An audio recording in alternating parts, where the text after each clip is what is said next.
last time on Star Trek Deep Space Nine.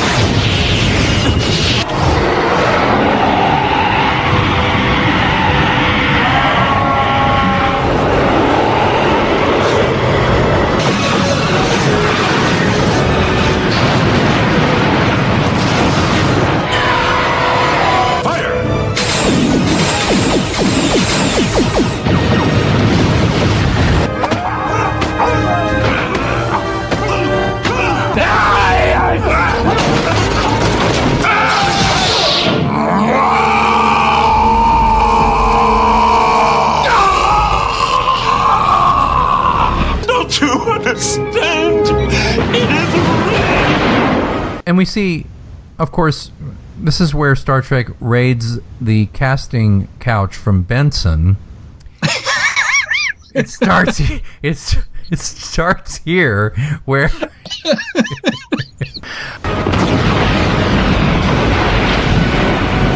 And now the conclusion.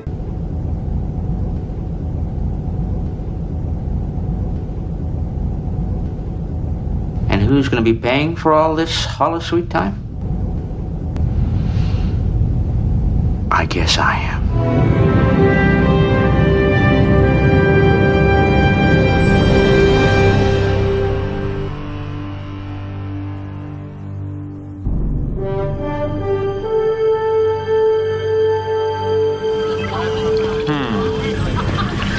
The wormhole does bring them our way, doesn't it? Everyone wants a piece of the new frontier. And I'm sure you've already tried to sell it to a few of them. We made the decision. You don't know what any of this is about, do you? You work here. You see these people every day, how they live, and you just don't get it. Hello and welcome to Audio Umox, where you'll get an earful about Deep Space Nine. I'm John Christopher, and I'm also joined by Simon Van Gelder. All right. And today we are going to continue the continuing saga that is the premiere episode called The Emissary. Jesus, it's taken forever to get through this. So we're going to try to finish that episode and then dive into the rest of the series. So yes. So without further ado, let's dive in. Where did we leave off? Let's see. Let's just remember that Michael Piller, who is co-producer of the show with Rick Berman, did the teleplay with a story by Rick Berman and Michael Piller, directed by David Carson. And this really is about Sisko and his... It's the exposition for the whole show, but it really is about Sisko. And we, as they do with Star Trek, you'll see there's a kind of a recurring way they do this. They kind of do a tongue and groove kind of deal here. And, you know, right. who can argue with a good tongue and groove deal? I mean... I don't. Bob Vila. Well, maybe Bob Vila, yeah. But what they do is Picard of TNG, Next Generation, is kind of introducing the new cast, and that becomes that is evident when Picard arrives basically at the same time on the Enterprise to Deep Space Nine, which used to be the Cardassian ship Tirak Nor, or Cardassian space station Tirak Nor, orbiting Bajor, to give Commander Benjamin Sisko his orders. Correct. Well, and also delivering... What's he delivering? What? O'Brien, Commander. Oh, no, he's not Chief O'Brien. He's not an officer, man. But he's being delivered as well. They're delivering Chief the flagship of the of Starfleet is basically a Greyhound bus in this episode. Well, yeah, but I mean, Deep Space Nine, they are projecting it as a key strategic position because it's kind of a listening post for what's going on in Cardassia. The Cardassian Empire is worrisome. So, I mean, I get that. Yeah, yeah, but basically the Enterprise is a Greyhound bus or, whatever, a cargo ship. But, these kind of milk runs are not unusual. If you look at the original series, Captain Kirk was often like oddly ferrying like 2 people to some place. It's like, wow, the flagship, the Constitution class flagship is basically a shuttlecraft. Okay, all right. Whatever works. It gets people there quickly. That's right.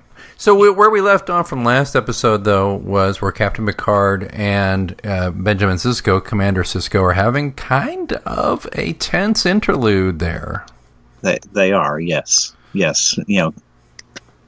Considering their previous interaction was, the fine captain destroying Sisko's ship, killing many of his fellow crewmates, and don't forget his wife and his wife, by the way. At Wolf 359 in the episode Best of Both Worlds.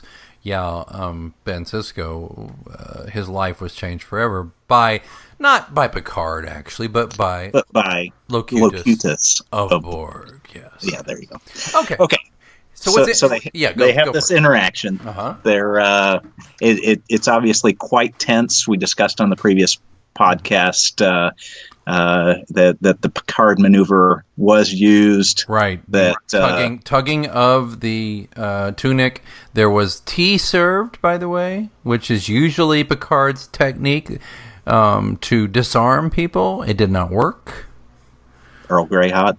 Yeah, it was met with lukewarm enthusiasm by Ben Sisko, who really, upon repeated watching, it looked as if Ben Sisko was this close to kind of jumping out of his chair and beating the shit out of him, frankly. Possibly. And I think he was, he had kind of settled in to the job that he had previously, and now he's being forced out of his comfort zone as well. So there's some tension there, having to change schools. I've been there. He had to change school, drag his kid, Jake, the Sisko kid, into a new reality. Yeah. So they have their moments, and it's like Picard soon discerns that, okay, wow, Sisko lost somebody that I inadvertently killed. And, Stewart plays it so well because you could just see, I mean, he doesn't emote. It's not like he does Shatnerian emotion here, but he just, it's there. It's on his face and it's in his eyes. It's like Picard is like, you have to wonder, John, how many times, like at how many shore leaves or at how many star bases or in how many interactions has promotion ceremonies, right?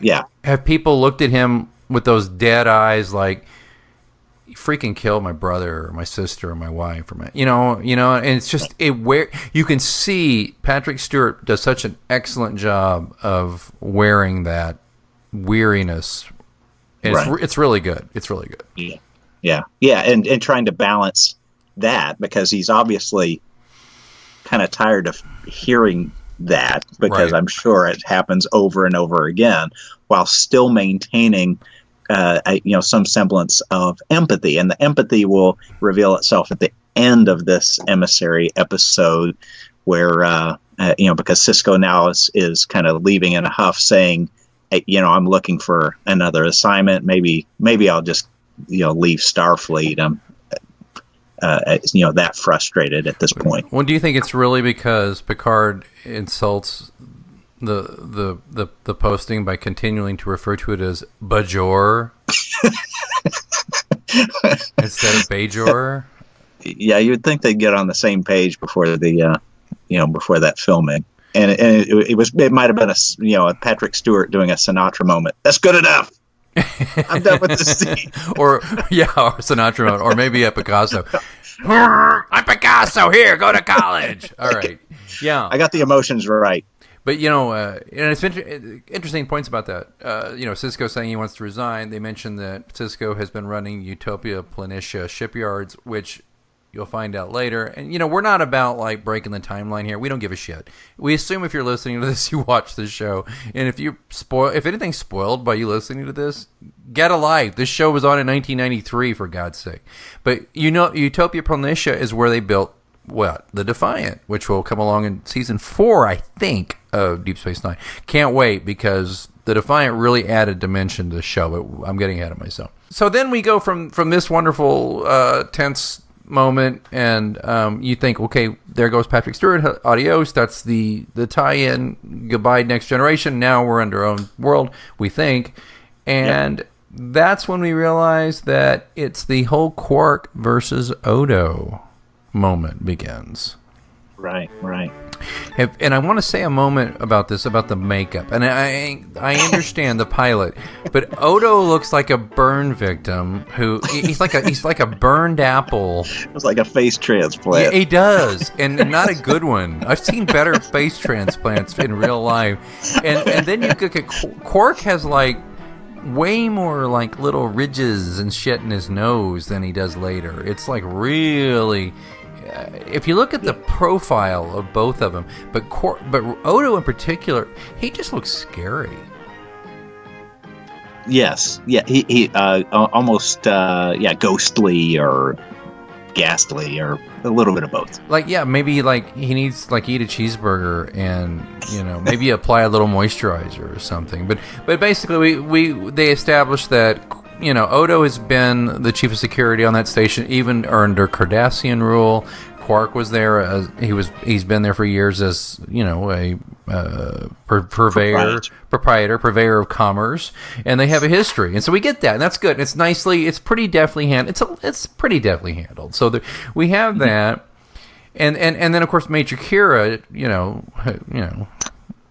resident. She's got attitude, and I think we did we talk a little bit last episode about the fact that even in the 23rd century, what is this? This is on the 24th century, I think. 24th century. Okay, so 300-400 years from now, people are still talking smack about women. It just kind of like what example? So O'Brien says, "You've never worked with a female Bajoran before, have you?" Oh, Command.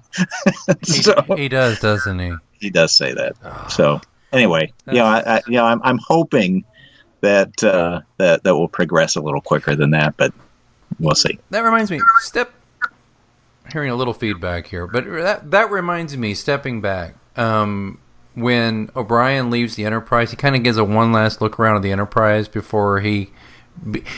two things before he beams over to DS9. One, he's like, walks by Picard's ready room, but he is reluctant to interrupt Picard drinking his tea, so he just goes... the bridge duty officer's like, he's in there, I'll tell him you're there. No, that's all right. And he goes down to the transporter, and then all of a sudden, Picard hears it probably from the duty officer. Oh yeah, Chief O'Brien's trying to slip away without saying goodbye to you. And he goes down there, and they have like a moment, but they don't even shake hands. It's pretty. It's not cold. I think they went a little too far in trying to be like, let's be two, military men who professional. Not even a warm handshake, even. It was just like energize or a salute. Not that they did a lot of saluting. They don't do saluting. Yeah.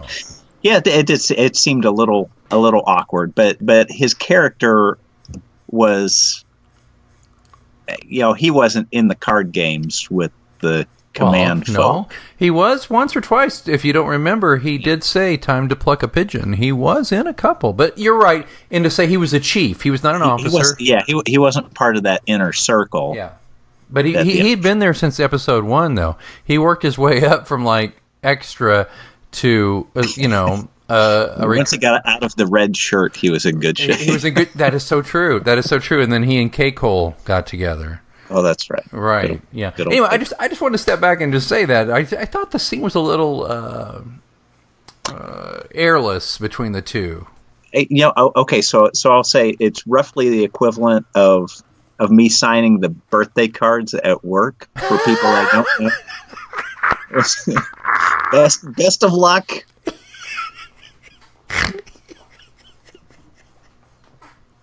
That's what that was. But they had been through death and life together, and yeah. And I have the people in the accounting department. I'm like, but it's like, I know you. I see you every day. We meet at the coffee pot. I've smelled your farts. Maybe. Okay, well they smelled yours. But yeah, well they all did that. but yeah, I wish you luck, but I may or may not ever see you again. So good luck to you, pal. So basically, here's some ink, and maybe even a little cartoon. But I'm not. It's your service. Yeah, and you know what? If there's some of that cake left in the break room after you're gone, I will partake. Delicious. What kind of cake are you eating? It is a cellular peptide cake with mint frosting. Would you like a bite? No, thank you. Okay, we're getting off track. Okay, so why should you apologize? So I started. Now. Yeah. So Sisko jumps in, and despite his concerns, the things he's unhappy about with this, he embraces it wholeheartedly. Yes. He's obviously done some research on Ferengi culture, on Bajoran culture, right. And he's diving in, rolling his sleeves up to help angry Kira move random pieces of plastic around the starship, right? Or DS9. I could have done that scene. It seems tedious in retrospect, but it was necessary at the time, I guess. I guess. I mean, this. Just looking at him, he's the type of guy that's willing to roll up his sleeves. Oh yeah.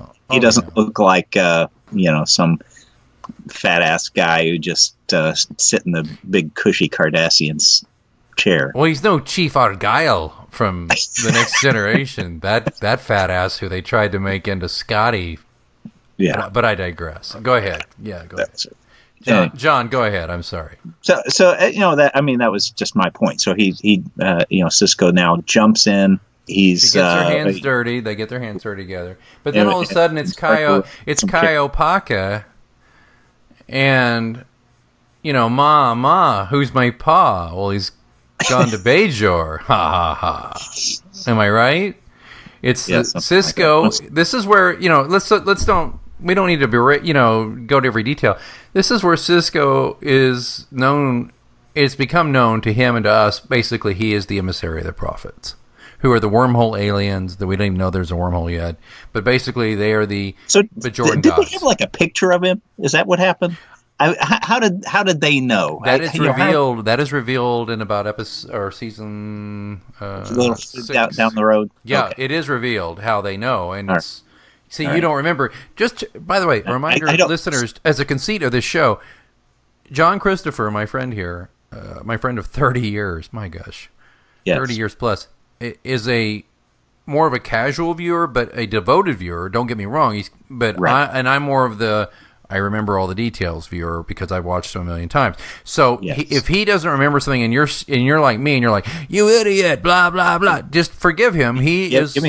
Give me some slack. So and the other caveat is that a large portion of the time that this was airing, I was stationed in Haiti and in Germany and in other places as a member of the United States military. So shame on all of you bastards who are like saying that John Christopher is an idiot. I am an idiot. Well. Yeah, but I'm a special idiot. Special kind of idiot. We're not here on this show to go detail by detail, and that's a little detail that I have to be careful with because I will do that.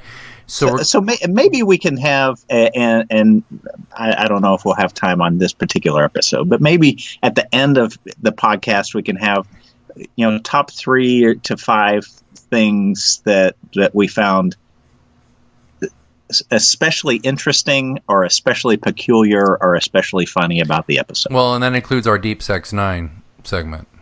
Oh, yes. Don't forget the Deep Sex 9 segment, which is the hottest or sexiest moment of the episode. And by the way, some episodes we're going to be scraping the bottom of the barrel to find a Deep Sex 9 episode. But I think you're right. So Sisko basically goes on, kind of a Dave Bowman-esque journey a la 2001: A Space Odyssey with these wormhole aliens through his life, to where he meets Jennifer, his wife, his deceased wife, where he sees all these key moments in his life. I mean, we see Jennifer first on the beach in a very fetching bikini, by the way. Yes. And solid gold dancer bikini. Tell me, she's like Marilyn McCoo. Am I right? Is she not Marilyn McCoo? Yes, she was pretty hot. That was the most depressing moment of 1984 or 3 when I was watching Solid Gold. And at the end of the song of the year, and it was my favorite band, The Police, With Every Breath You Take. But they did not tell me that, like all the other top songs up until number one, Marilyn McCoo was going to sing it. And I'm like, oh shit! Damn it, Marilyn McCoo! I don't want. You're wearing a bronzed bra and high heels. All right, sorry, I went off the road. We digress. So Sisko and Jennifer. Okay, can I say? I want to just throw this out at you real quick, there, John. Okay. And I think Avery Brooks is a very accomplished, charismatic actor. There are moments throughout this series where he's, in my opinion, somewhat Shatner-esque. Yes. Yeah. Do you feel that? Yes. Do you think? Especially, I would say the euphoric moments. Yes. Tend to. I think he plays angry really well. I think that comes natural to him. I think day-to-day stuff, pretty solid performance. Mm-hmm. But when he's those euphoric, really happy moments with that giant smile, and I think he overplays it. Yeah. It seems that way, and it's like he'll do something like that I would do in my junior high plays. He'll snap his fingers and go, "Yes, that's what I mean." And I'm just like, that is so obvious. But he's not a bad actor. He played Hawk, as we talked about, in Spencer for Hire, man. I mean, this guy, and there are going to be some episodes coming up where he's unassailable in his acting. Unassailable. Even if he's a little over the top, he's over the top in the right moment. But I'm glad to hear that you don't think I'm crazy, and that maybe he's a little Shatner-esque here and there. Yes. See, but that's the thing with Patrick Stewart. Sir Patrick Stewart typically underplays everything. Well, there's a quick apocryphal story, and I know this is where I'm getting off the rails. I know, but I'm going to do it, and we can cut it out later. Nicholas Meyer, director of Star Trek II: The Wrath of Khan, he brings Montalban in, who plays Khan. And the first few days of shooting, Montalban is like, everything's at top voice and just yelling and he's like, he realizes Montalban's at 11 on everything, right? Yeah. And Shatner, he did a technique with Shatner too, it was a little different, but Montalban's like at 11, and he pulls him aside finally and says, "Ricardo, I need to talk to you." And I forget the exact wording, and I'm sorry I'm missing it here, but the gist of it was, he told Ricardo, he's like, if you're always at 11, there's nowhere else for you to go. And Montalban says to him, "Oh, so you're going to direct me, are you?" And, Meyer's like 30 years old, and he's like, well, and Montalban's like, "Please, I need this, thank you." And that's what he did. He pulled him back. And what he had to do with Shatner, who tends to be pretty, Yes. He would wear him out. He would make up excuses. "Oh, damn, the sound man didn't catch that. Can you do that again, Bill?" He would do it until Shatner kind of got all the hamminess out of most, not all of it, but most of it. Right. So that's a technique that Nicholas Meyer, director of Star Trek 2 and 6, and writer of Star Trek 4, and by the way, one of the writers on Star Trek Discovery, the new series coming up. That's something I read in his book, View from the Bridge, a great memoir of Star Trek from Nicholas Meyer. But I bring that up because when you talk about the acting, Avery Brooks, I think, had to find his footing a little bit as Sisko. And you're right, John. I don't think ebullience and happiness are particularly strong colors in his palette. Right. And when he plays them, it's like it's a little bit like a kid, my daughter's age, maybe opening up a Christmas or a birthday present she doesn't really want, but she doesn't want to hurt anybody's feelings. Right. Would that sound right to you? Yes. Well, and I'm sure from an acting standpoint, perhaps he was focusing on the loss portion, which was really that was the focus of this episode. Right. The focus was coming to terms with the loss and moving on, living more in the present instead of in the past. Right. And Promenade, you'll notice that Quark's Rom, his brother Rom, who later has a prominent role, is kind of an extra, and he has a different voice. You introduced a Synthale, which we hear in Next Generation, but they talk about that, which is really dreadful. And the quote, "Never trust ale from a God-fearing people or a Starfleet commander who has one of your relatives in jail," says Quark. Yes. Which says it all. And that's about the time that they offload the science officers, Dax and Dr. Bashir. Yeah, but I want to kind of go back to the bar scene. Go back. Yeah, because I want to make sure we catch this. Because you have all this activity in this in this bar, and it's just this focal point of DS9. You can tell that's going to be the place, and you see Morn briefly. You're not introduced to him, but you see him. But the funny part to me is the band. So you walk in and you see this one guy, and I don't think you even noticed, but I thought I had it bad in elementary school. I had to play, the wood block with a stick. This guy, he's got a stack of these Zen massage stones, and he's playing them with a pair of dildos, green dildos, it looks like, or cucumbers. It could be cucumbers. And he's just rocking it. He is working it. And again, it goes to show you that even 400 years from now, the guys in the band, this guy looks like a Nausicaan or something. He's got two green dildos in his hand, and he's playing these stones. He's still got chicks. He's just surrounded. He's getting laid tonight because he's rocking the Zen stones. So, do you think in this release it's cut or uncut? They're pretty smooth. So you make the decision. I gotta go back and look at that, man. I post a picture of it. I mean, that could be the shot for this episode. The shot for that episode. Well, yeah. Oh my god. Okay, I've got. As soon as we get off here, I got to go back and look that up again because that's killing me. Oh my god. I guess I don't remember that. Oh my god. Yeah, it was just hilarious. And then you see the woman with the reverse cleavage. So the shirt is, her top is all the way up to her neck. It's like a turtleneck, and then from the bottom of her tits down to her waist, that's the cutout portion on the shirt. They always find some way to. So you see the bottom, the reverse cleavage, bottom of her tit cleavage. It's not side boob, it's under boob.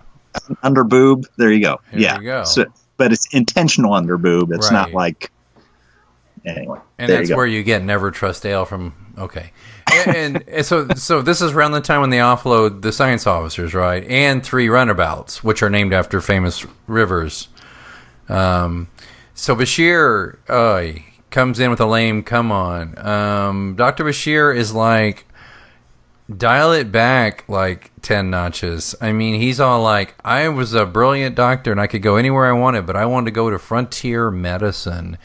And he's just so, he's like, he's earnest turned up to 11. He's obnoxious as shit. And I love this, and I love this. But I'll tell you why after you tell me. What did you think of Bashir initially? I definitely thought he was just way over the top, and he came across to me as someone who was overcompensating, like he was, trying to act more masculine. He was like the effeminate heterosexual, kind of thing, trying to overcompensate. The only thing that was missing was him talking about a football game. Well, that's a great point. But what I love about it is that he is a character that could start at 11 with that kind of shit, but as the series goes on, he redeems himself by growing up. Yeah, and we'll talk about that as this show goes on. And then we have Dax, who is a trill, a joined species. Bashir needs a footectomy talking to Dax, I think, for some various reasons. But we get a flashback later with a Shakeweight. You described the Shakeweights which are the orbs of the prophets. Yes. Is there a payoff with the Shakeweights, usually, I think? I think for Dax there is. Yeah, definitely. Well, you see where she was the previous... Basically, trill species, they have a symbiont. And with Dax is the, she's Jadzia, and then Dax is the symbiont that is inserted into her belly, and she gets like the benefit of all his wisdom and lives. And so I don't remember how many lives. Is it 9 or whatever? 8, 9. But Curzon, who was an old friend of Sisko's and was like an ambassador to the Klingons, dies or was getting old and dies, and they passed the symbiont from Curzon's nasty old saggy flesh into her taut lovely belly, and all of a sudden she's like, whoa, she becomes this new being. So she's there, and so at that point you got the science officers dropped off, the 3 runabouts, which are basically warp capable small armed craft. They're not starships by any means, but they give Deep Space Nine a little bit of reach. Right. So it's almost like an armed scout craft of some sort. Yeah, kind of like not even a literal or littoral. Is that how you pronounce it? It's smaller than that. It'd be like a. Well, to me they're like PT boats. That's what I think they are. They're like that. Oh, okay. So the Enterprise leaves after O'Brien says his farewell to the bridge, but not Picard. And then in their favorite transporter, Room 3, they have this not very sentimental farewell with the greeting card signed. And all right, and then the Enterprise leaves with very little fanfare, other than the thank God the Enterprise and the guy who killed my family is leaving. Thank God. To me, the story doesn't really get started until that happens. And then all of a sudden, it's no longer a TNG tongue and groove. It's DS9, and of course that brings in the neck himself, Gul Dukat, who's homesick for his old office, which he had vacated a scant 2 weeks prior. And Sisko, they have a bit of a tete-a-tete where Sisko says to him, we'll try to keep the dog off your lawn. And there's an orb discussion where the Cardis want all the orbs, the Shakeweights, and Sisko plays real dumb. And so Dukat, not being an idiot, says, okay, I'll play your game, but we don't want to just disappear, and since we're all friends here now, I want my men to enjoy the promenade, so how about that? And Sisko's like, sure, basically, keep your friends close and your enemies closer, right? Right. So then it's, You got to sneak past the Cardis, and that means, of course, Odo has to go rummage around in their gear. Yeah, so the Quark's Bar is Vegas. These Cardis win a bunch of money, and the sack they shove all their Latinum into is, Odo is basically their sack. So can he change his mass? I can understand how you can change your shape, but how do you change your mass? So he, given he's 6 feet 6'1", give or somewhere around there. Yeah, something like that. Yeah. So and he talks like this. He doesn't talk at all like Clayton Endicott from Benson. So he's got to weigh a couple of 100 pounds. So you've got that plus all the gold pressed Latinum in that bag. How are those Kardashians carrying it like it's just this little duffel? Because Kardashians are stupid. Okay. That's part of it. All right. I don't know. My question really beyond that is why doesn't Quark have an electro whip like the rest of the Ferengi from the Next Generation? Oh, you remember that? That's right. Yes. That episode. Arsenal of Freedom or whatever it was called, where they have the electro whip. And yeah, Deanna Troi, she broke her coccyx in that episode, filming that episode. Is that right? Yeah, she jumped backwards and fell, and she literally fractured. Wait, Marina Sirtis busted her ass with an electro whip?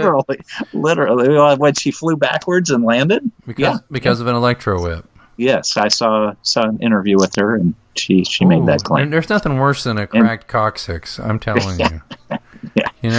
That's pain. That is pain. I've heard. But we digress. Yeah, we're digressing yet again. But Quark's is closed, and the winnings are taken back to the Cardi ship, and it's Odo, of course. Then you raise a point that I can't answer. Odo oozes all over the place, and can I just say, by the way, when Odo reconstitutes, his boots are rather fey. Have you noticed those boots? And he tucks his pants into them. You know what? He can wear any outfit he wants, and he's got basically these UGG boots that he tucks his pants into. I do not. It's like he's Debbie Gibson, and I have to say it bothered me. They were quite popular in the 90s. Fair enough.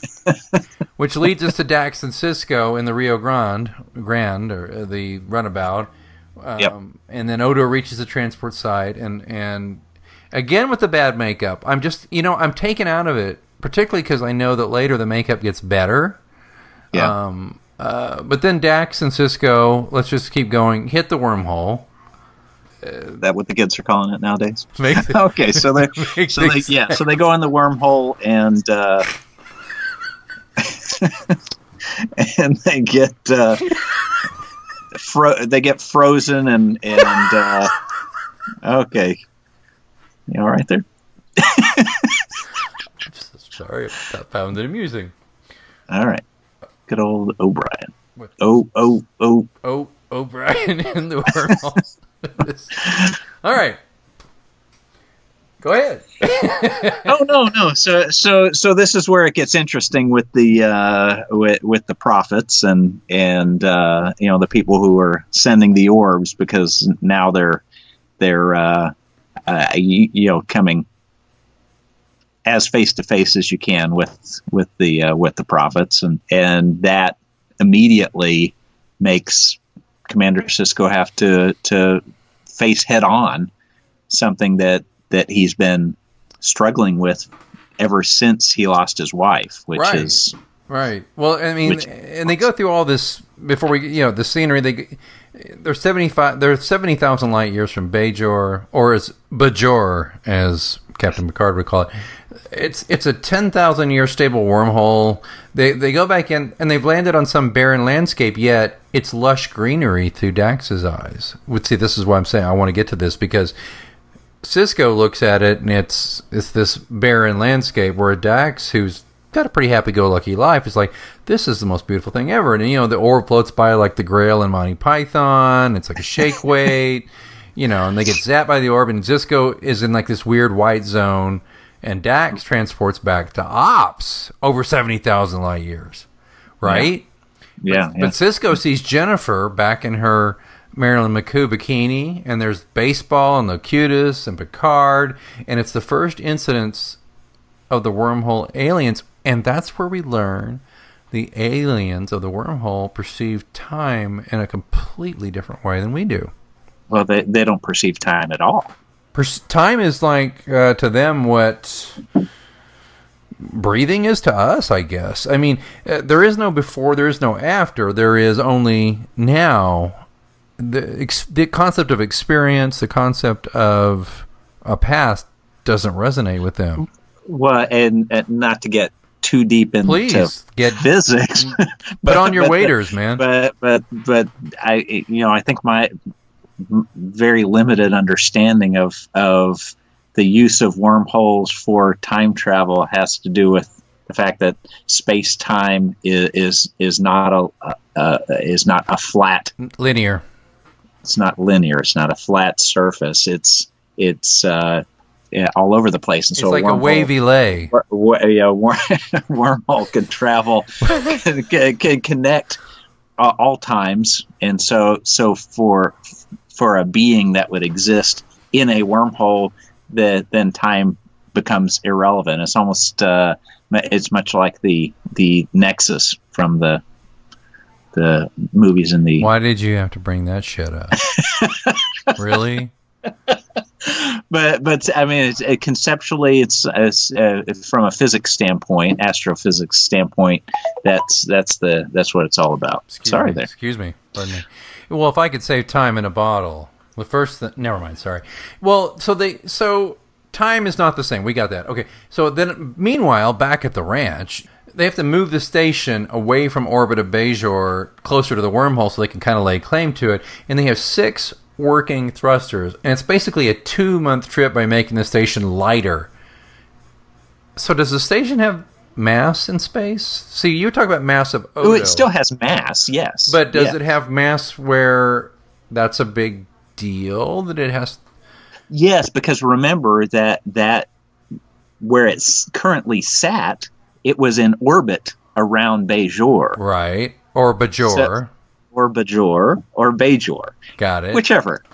Okay, so it would need to break the surly bonds of Bajor. The orbit, yeah, get to a velocity that it could break that orbit, and then you would have the orbit of the star that it. Well, the Bajoran star, but it's not the Bajoran star they're trying to get to. They want to be like in proximity break out of the gravitational of the wormhole. No, but and meanwhile, right in there, I just noticed that Odo really wants to get into Kira's orange pants right there. That is like so evident from day one, by the way. All right, but we'll get into that later, much later. So O'Brien Auto Parts figures out how to move the station without tearing it apart. Right. And then all of a sudden, Kira, Odo, Bashir, and Dax face off with the Bajorans, with the Cardassians about the wormhole. Right. But meanwhile, in the hole, we're back to linear existence discussions with the wormhole aliens. We can't go back in the past and get something we left behind. And this is the whole essence of Emissary right here, is when they realize that Sisko, who's a corporeal being, and he is tied to time. There is a past, there is a present, there is a future. Even though there's a present and a future, Sisko, unfortunately and sadly, is so tied to the day Jennifer died. And he says, I don't want to be here. I don't want to be here, because they keep bringing him back to where she's dead on the Saratoga at Wolf 359. And then what do the wormhole aliens say to him? Then why do you exist here? Yeah. Now, I don't want to get all, too heavy here, but that's a hell of a thing. If you've loved and lost, it doesn't have to be your wife, but if you've loved a parent or a friend or an ex or and they're gone, and I can tell you from personal experience that I know I have lived in the past on that day. Maybe not like Sisko, but I've done that. And I'll say it. When I first watched this episode when it came out, I had not lived through anything such as that, really. And now, in retrospect, I'm an older man, and I have done the same thing Sisko did, which is I have existed there. Mm-hmm.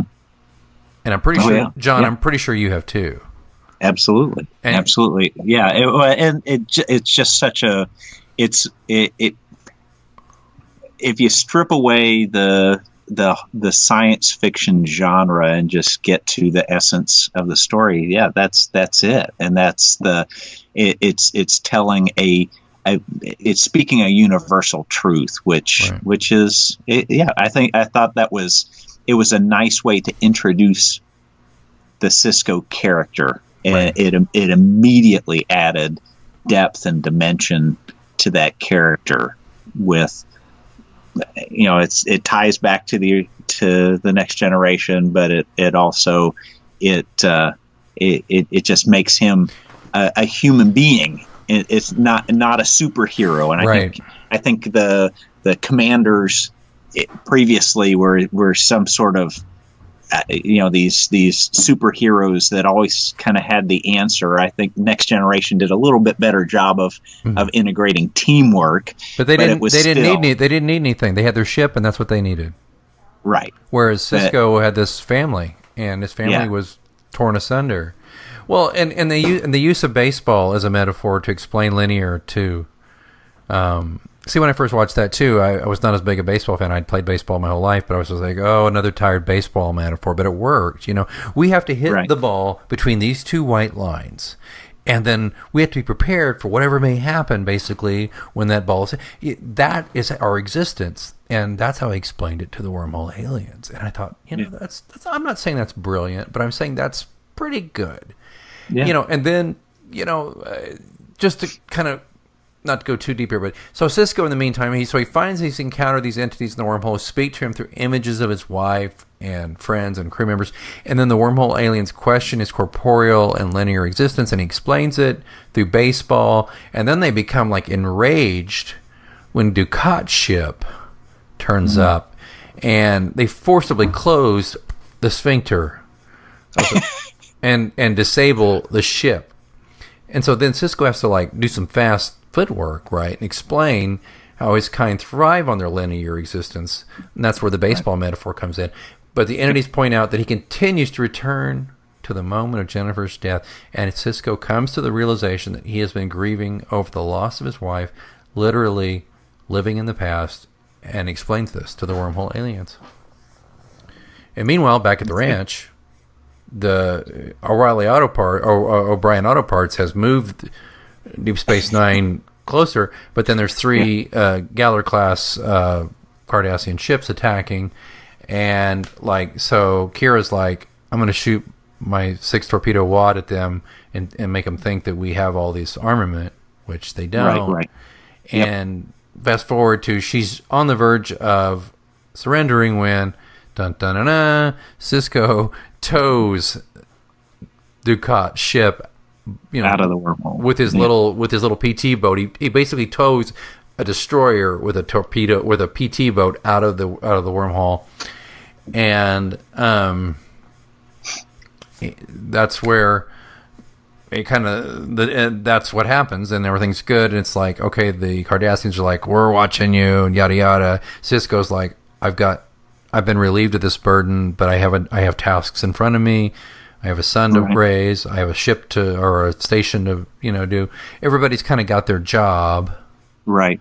Well, and there's this immediate realization now that there had been previous discussions about how barren Bajor was, that the Cardassian had stripped it of anything of value, and so that planet was basically worthless as anything other than an outpost for keeping an eye on Cardassians' activity.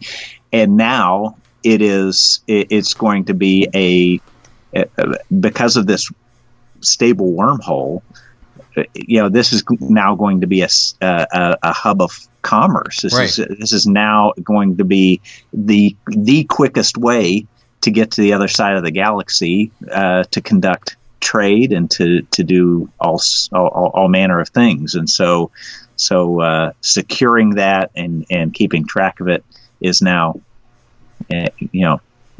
his top job, as opposed to just watching some outpost. It's job one, man. I mean, yeah. So, yeah, and so, he reveals that he's able to negotiate with the wormhole aliens to keep it open and allow ships to pass through. And when the Enterprise arrives in response to Kira's earlier call for help, Sisko tells Picard, hey, look, man, sorry to be all heavy earlier. It's all good. I'm going to stay commander. And Picard's all like, warmer to Sisko than he was to O'Brien earlier, which is really funny. There's like a handshake. Bring it in. Yeah, bring it in. Come on, Ben. But then then you can see Patrick Stewart like going, all right, skipping out, going, extra paycheck this week, and he's out, and he's gone. So he makes nice with Picard, and then all of a sudden everybody's modeling the new uniform, by the way. You notice that? Deep Space Nine brought in the new. You don't. I didn't notice. Right. Okay, some differences there. TNG had at first they had like the spandex uni with all one piece, and then like third season in, Patrick Stewart was having severe problems with his chiropractor telling him if you don't get rid of that uniform, you're going to have problems. So they cut the uniforms in half, and that's where you get the tug, the Picard maneuver when they have the high collar. And then what they did with DS9 is they had like kind of a more of a utilitarian BDU kind of deal where there was like an undershirt and like a zippered front. Got it. Yeah. Yep. Those so the uni was more of a jacket, right? There you go. Yeah. And and then it's like on to the next adventure. Just to add, DS9 was well received by critics. TV Guide describing it as, quote, the best acted, written, produced, and altogether finest, unquote, Star Trek series. It won a number of awards, including Emmys, every year of its run for makeup, cinematography, art direction, special effects, hairstyling, music, direction, and composition, and costumes. And of these, it won 2 for makeup, and 1 for special visual effects. It was also nominated for 2 Hugo Awards in the category of Best Dramatic Presentation for The Visitor and Trials and Tribulations. Andrew J. Robinson, who you'll know that name soon because he was Garak, the Cardassian turncoat, commented on DS9 not being as popular as its predecessors, and he, quote, it's not the most popular because it's the most morally ambiguous. Whenever you have characters who are gray rather than black and white, although they are more interesting, they are more difficult for people to get a handle on. I love DS9 because they were gray, because the characters were not easily definable, but that's not for everybody. And author Terry Erdeman commented, DS9 was never as popular as its 2 predecessors, although it arguably was more critically acclaimed. And Ronald D. Moore, one of the show's main writers, who previously wrote for Star Trek The Next Generation and then went on to create the reimagined Battlestar Galactica, praised the show as the, quote, ultimate achievement for the Star Trek franchise. In 2002, he said, I think Deep Space Nine was the show that really took Star Trek as far as you could take it. You have the original series, which is sort of a landmark. It changes everything about the way science fiction is presented on television, at least space-based science fiction. Then you have Next Gen, which for all its legitimate achievements is still a riff on the original. I have to agree with him on that. It's still sort of like, okay, it's another starship and it's another captain. It's different, but it's still a riff on the original. And then here comes Deep Space Nine, and it just runs the table in a different way. It just says, okay, you think you know what Star Trek is? Let's put it on a space station. Let's make it darker. Let's make it a continuing story. Let's continually challenge your assumptions about what this American icon means. And I think it was the ultimate achievement of the franchise. Personally, Ronald Moore says, I think it's the best of all of them. I think it's an amazing piece of work. John Christopher, I, Simon Van Gelder, agree with Ronald D. Moore. I think you are right up there with that, or we wouldn't be doing Audio Umox. There you go. So there you go. We have pushed this to almost an hour. And so hopefully we can maybe edit a little bit out. We will, but the point being that as we go forward, this was the special launching. There's going to be a special episode where we're going to look at the Bible of Deep Space Nine. I'm going to send copies to you John Christopher, so we can both look at the Bible but we're not going to get to that right away, because we're going to look at the Bible and then we're going to kind of check back in and see how things changed after we do the first season. Does that sound fair to you? Because the Bible is how it started, and this is what the writers and creators of the shows thrust on the other writers and said, okay, this is how it's going to be. We're going to look at that, and then we're going to compare after we go through the first season and go, oh, wait, this is what changed from the Bible to now. So that'll be a special episode. But from now on, we're going to spend, and I mean we're going to really, and John Christopher's going to have to really push me and crack the electro whip from the Ferengi electro whip on me to keep these to 30 minutes. But one thing we're always going to do, though, is we're going to talk about a few things at the end of every episode, one of them being the Deep Sex 9 moment. What was the Deep Sex 9 moment for you with Emissary? I tell you, it had to be that underboob. That was it for me. I loved, Dax and Kira's, that shirt she was wearing when she was, hauling stuff around. Oh, the white shirt with the lace bodice or whatever. Whatever that was. I don't know. Yeah. It frankly looked like my church's steeple. I did. It really did. I'll have to dig that picture up for you. Yeah, but the Holy of Holies was in there. The underboob in the bar. That was your Deep Sex 9? That's my Deep Sex 9 for Emissary. And you, Simon? My Deep Sex 9, okay, is so obvious, and it won't always be this obvious, but it has to be the Marilyn McCoo bikini for Jennifer Sisko. Oh my gosh, yes. How could you not? Because that happened so early. She's lovely. She is beautiful. Lovely woman. All right, and maybe it was Sisko with his barrel-chested T-shirt on over the over his swimsuit. We're gonna have to talk about how in later episodes it's clearly he's wearing a girdle. He's clearly no. Avery Brooks is so cool, but he's clearly wearing a girdle in later seasons for sure, and we'll go into that. We'll go into that. But okay, right. So was there any other things about the thing that stand out for you? So the peculiarity I wanted to mention was this well. So when they go down to Bajor to get Bajor to get his. By the way, Picard did call it Bajor at the end. By the way, I'm sorry to interrupt. Right. Did Patrick Stewart not pronounce it correctly at the end? He corrected it. Okay, at the end, okay. Just to be clear, go ahead.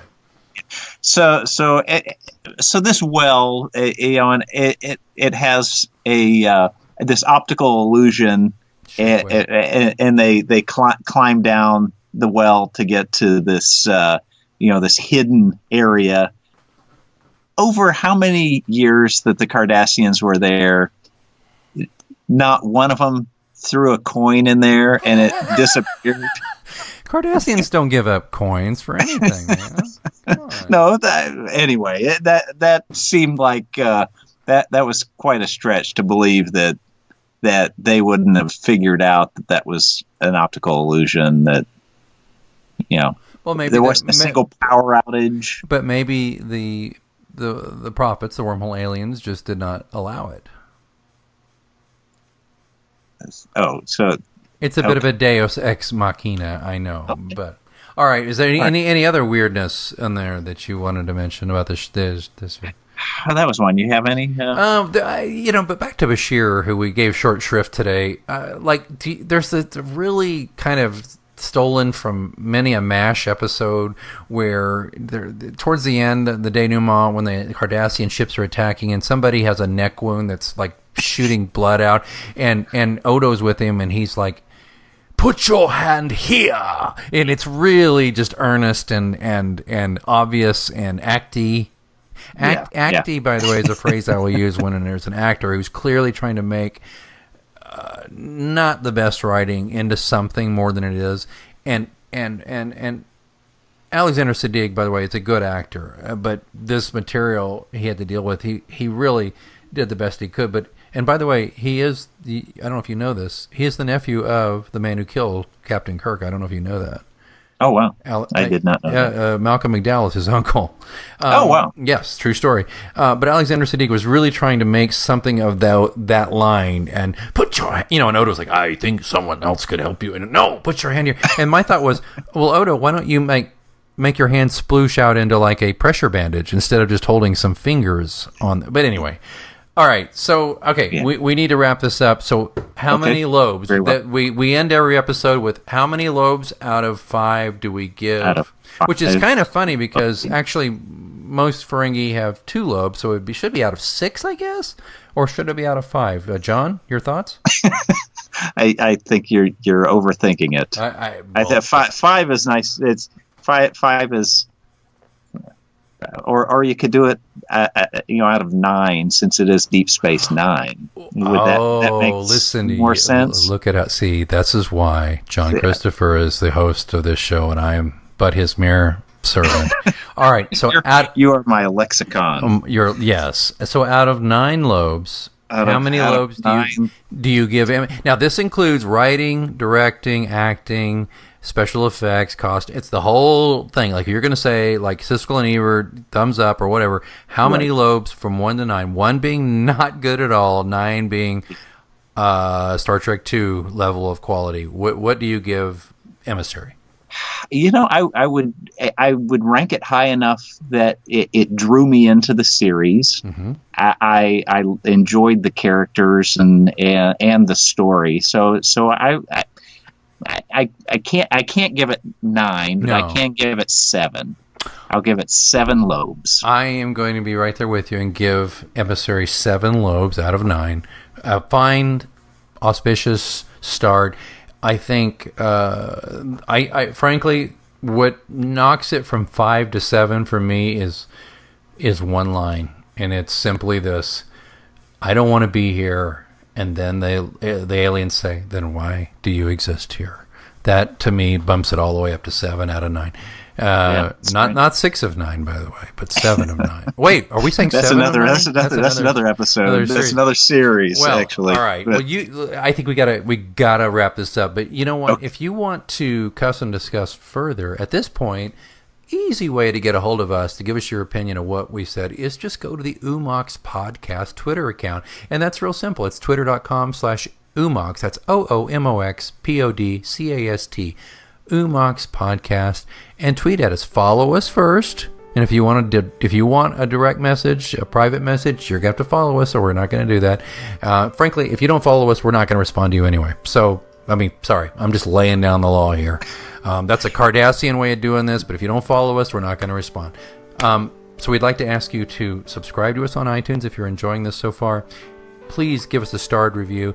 Even if you just leave us some stars, that's great. But frankly, just write a sentence or two about why you enjoy the podcast is so huge.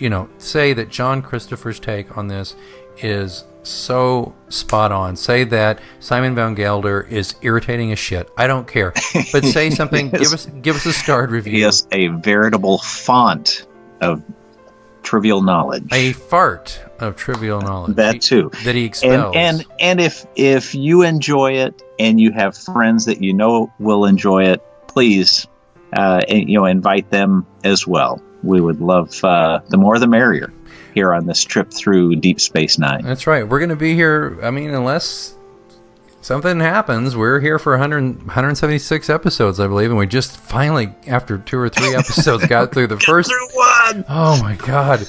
But trust me, we're going to try to narrow these down to 25 to 30 minutes per, and we're going to try to be here every week, and thanks so much for listening. Okay, again, Audio Umox, where you'll get an earful of two fans who've been there since the beginning, 2 fans' thoughts on the seminal Star Trek series, Deep Space Nine, which aired 176 episodes between January 1993 and June 1999. And I'm Simon Van Gelder, and he's... John Christopher. And thank you so much for listening with your big, fat Ferengi ears. We'll see you next week, and next week's episode is a real cool one. It is called Past Prologue, And it is a story of a Bajoran terrorist with ties to Kira, who arrives on Deep Space Nine and is pursued by the Cardassians. You'll want to hear our take on this because just about my favorite character of the whole series is introduced. A man, Cardassian by the name of Garrick. A little tailor by the name of Garrick is introduced.